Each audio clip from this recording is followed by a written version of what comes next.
What's up, everybody? I just mentioned this like 4 or 5 videos ago, and it just happened again, only the account that I read was like from 1300s or something. But this is the first report I've heard of this since the age of cell phones. There was an incident where a piece of ice went through the next door neighbors. The neighbor next door saw the ice fall from the sky, and I don't know if you can tell, but there's a little bit of ice. There's ice over here. Fire department, police officers here trying to figure out. I mean, obviously it had to have come from a plane. Where else could it come from? And the lady next door she actually saw it come down. So now they're here. Yeah. And they must have been walking. And it just sounded like a big bomb? Like just went off or something? I didn't hear nothing. Well, yeah. So, I don't, and the neighbor next door is not home, so, this is just crazy. Yes, I like the top. You like that? Yeah, so now, you can't wear that clothes. So, of course, you can't. But I wonder how high this plane was. 30,000 feet probably. Yeah, at least 30,000. Wow. But she said it was like this, real. How big? Like, big. Bigger than our house? It's hard to tell from the sky. Yeah, it is. I think that are you going to stay here for a little while? Yeah. I'm going to be here So imagine coming home and finding this. Now, that's enormous force to bust through that. What it looks like to me is it kind of got lucky and hit the open plywood area in the middle, because you got 2x6s running up every 2 foot there. And that's going to take like a car impact to get through. But I mean, that's a lot of force. There's ice chunks out by the trash cans on the street 80 feet away. And they logically think, well, it must be from an airplane. What else could it be? Ice doesn't just fall from the sky. And they say that the FAA hadn't been able to determine a source of the falling ice. Now, look, if the responders there called the FAA and said, who's flown over this area in the last hour, they're going to know. I mean, that's just not a hard thing to figure out, but they don't know where it came from. This is in Palm Coast, Florida, where the low was 66 overnight. Planes fly over Minnesota, where it's negative 20 degrees and ice doesn't fall out of the sky. And what's even crazier is a lady sat there and watched it happen. I mean, can you imagine actually seeing that? But she described it being wider than her arms will reach, and you still see 6 to 8 inch chunks sitting there. So it was just a slab of ice. I just read a couple videos how allegedly in the year 824, about the summer solstice, so it was warm, fell out of the air in Burgundy a board of ice 15 feet long, 7 broad, and 2 thick. So apparently this doesn't happen often, but it's possible for big chunks of ice to just fall out of the sky. Or at least that's what I was thinking. Sometimes I miss things.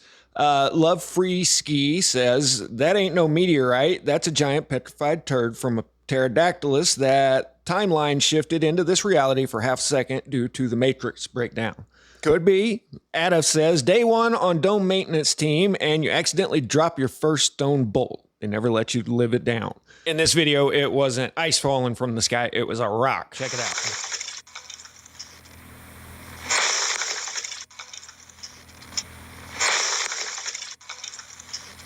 They collected 95 grams of material from that, which is about a quarter pound. So that could have given you a bad day. Somebody had commented it didn't even break the tile, but those are paving stones. Those are like 2 or 3 inch high dollar paving stones.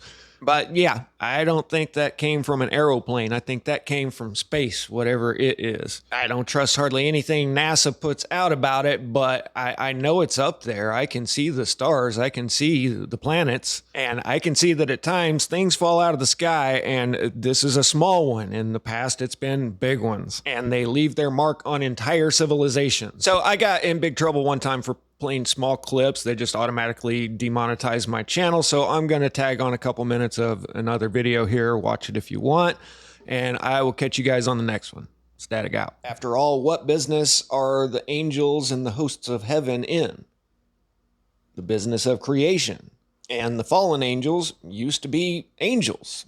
So I think it's possible that they corrupted microorganisms to do bad in the world. After all, evil can't create, it can only corrupt. But now let's get into the realm of parasites. I mean, they even look evil, mean, wicked, and nasty. I know some of you old heads will know where that come from. Don't step on the grass, Sam. I mean, what are the odds that the harmful microorganisms just look like absolute nightmare fuel? This one looks like a ghost owl. I mean, there's everything from amoebas that look harmless enough to these little microorganisms that look like Pixar cartoon characters. But then you get to the parasites and they're just absolutely demonic looking. And is this where we get that term from?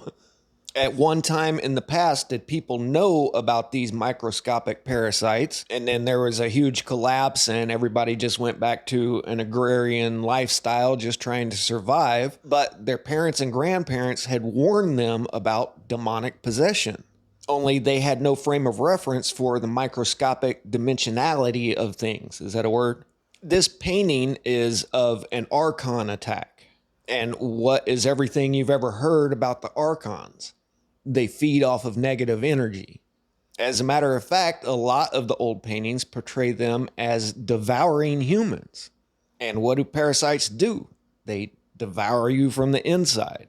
Also, some parasites can control the behavior of their hosts or possess their host, sometimes called mind control MK parasites. Hairworms can infect insects like crickets and grasshoppers, causing them to jump into water and drown. Kind of one of the qualifications of life is a desire to survive, unless you're just broken. And I don't mean that in a negative way. If anybody's having a bad day out there, I've been broken many times. But they produce chemicals that interfere with the host's brain chemistry. And something we haven't got into is we view everything from a chemical point of view and not an energetic point of view, which I'll try to touch on in a minute if I remember. This fungi can alter the navigational sense of ants, causing them to leave their colonies and bite vegetation above trails. This behavior helps disperse the fungus and increases the chances of reproduction. Now, that's really amazing if you think about it, because it's a sign of intelligence.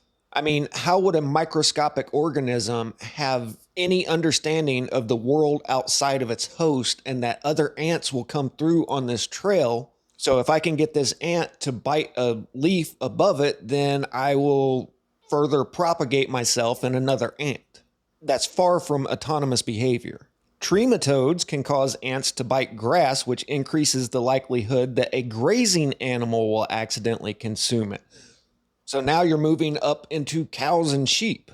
Toxoplasma gondii can infect humans and other animals and can influence their behavior in fatal ways. They can cause people to be more likely to be involved in traffic accidents and is associated with schizophrenia and cytosui attempts. So what if there is a spiritual influence over these parasites?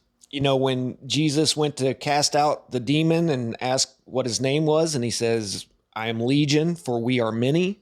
Well, that's generally accepted as meaning there were many demons.